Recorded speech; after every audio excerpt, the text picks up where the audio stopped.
Noreen and welcome to my kitchen, and today we have another sweet Halloween treat for you. Today we're going to be making these chocolate covered apple pops, and they're super easy and oh so delicious. So let's go see how these all come together.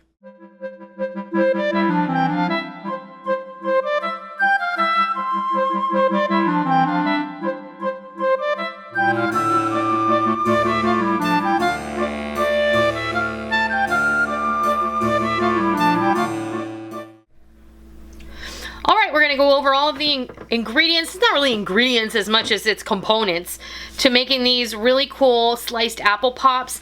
Now, we saw these, Molly saw them first in her Facebook feed, and then she shared it with me, and we decided we had to do this, so here we are. Now, you can decorate these at the end with anything: crushed Oreos, crushed chocolate chip cookies, chocolate chips, white chocolate chips, M&Ms, Reese's Pieces. There is no limit to what you can do here. Today we're going to dip in some candy melts, and these are 1 bag of dark cocoa and 1 bag of light cocoa that I melted together in the microwave.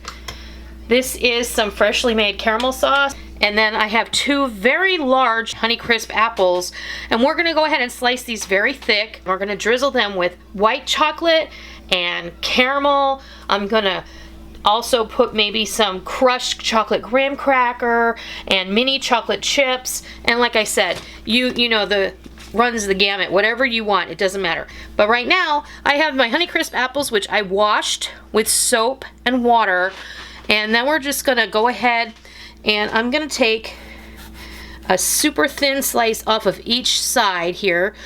These cheeks, we don't want them to be roly-poly, so we'll just take that off, and then we're gonna make a nice thick slice.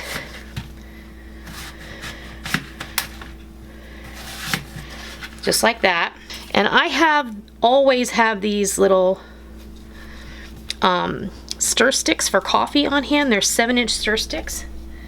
You can use a popsicle stick, it's up to you, but that's gonna be perfect for our apple pop. You can go ahead and take the seeds out with your knife if you see any, and you'll be good to go.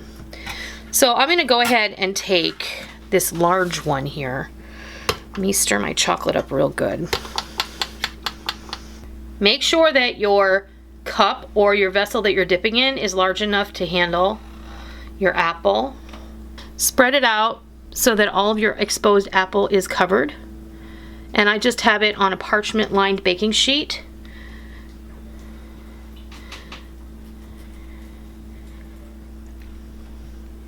Go ahead and dip another and lay it down, and then just continue to do that until all of your apples slices are coated. Now we're going to go ahead and coat all of these. I'm going to pop them in the refrigerator for about, I don't know, 15 or 20 minutes until they're completely set, and then we'll come back and we'll decorate these, and we'll drizzle and we'll sprinkle, and we'll make them look really fun. So we'll be back when it's time to do that. Alright, these are out of the fridge and they're ready to, go to the next step. We've got our caramel, our white chocolate. We have some extra of this dark chocolate. If you want to stick that in a pastry bag, you can, but basically, what we're gonna go ahead and do have fun is we're just gonna have some fun, and it doesn't have to be perfect, it just has to be, that's all. If we take some of these cookie crumbs, that one was just too big,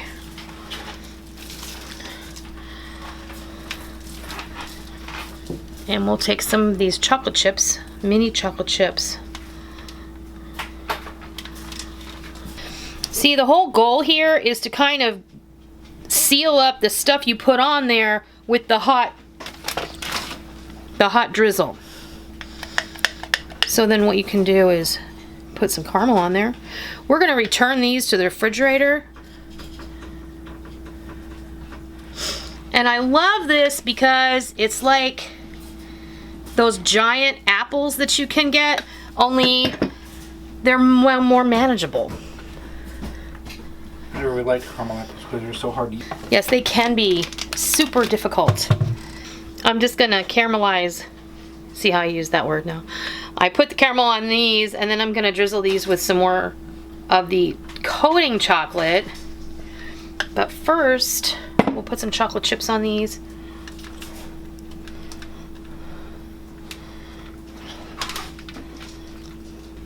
And you go to those expensive shops, like if I go to Busch Gardens or something, those big candy apples, they're expensive.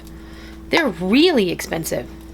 What I'm gonna do is I'm gonna pop these back in the fridge and I'm gonna let them solidify, and when I come back, I'll put them on a pretty platter and I'll show you what they look like. And there you have it. These just came out of the fridge and I just put them on a serving plate.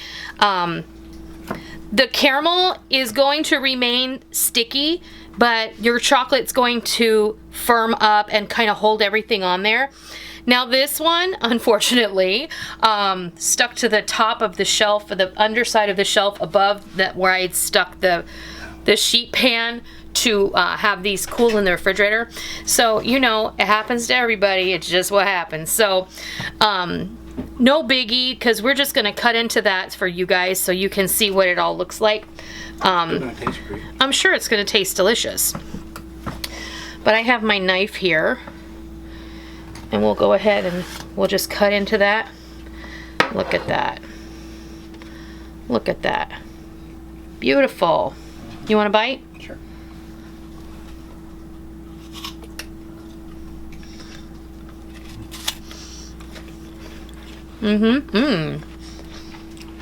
That'll make you do a happy dance. Yes. Very good. That's really delicious. Now, I use candy melts or melting chocolate. You can use whatever you like. You can use chocolate chips. You can use tempered chocolate. Whatever floats your boat. That's what you can use. I just find the candy melts to be super easy to use, and they're already tempered, and you don't have to worry about tempering chocolate or anything with that. So if you want to use real chocolate, you should learn how to temper that. My friend Gretchen over on Gretchen's Bakery channel, she has a great series of videos where she goes through how to temper chocolate on your own. I will never attempt to do that because that is not in my wheelhouse. I'm going to be very honest with you. So you can make these any old way you love them. You can put the things that you like on them. You can dip these in white chocolate instead of dark chocolate. You can put dark chocolate on the drizzle. You do what you like. Doesn't matter. It's all going to be fun and delicious. One thing I will say, do not make these ahead of time. Make them the day that you're going to eat them, because these are very perishable and they don't hold very well, because the apple juice will start to seep through and it will start to break down the chocolate. So that's just one thing you need to know. I want to thank you for joining me today so I could show you how to make these super fun apple slice pops that are covered in chocolate and all kinds of deliciousness. I hope that you enjoyed it, and if you did, please consider giving me a thumbs up. If you're not already, hit that subscribe button so you don't miss out on all the real food for real people, real easy recipes that we present all the time right here on our YouTube channel and straight from our kitchen. I hope that you give these chocolate covered apple pops a try, and I hope you love them. And until next time, I'll see ya.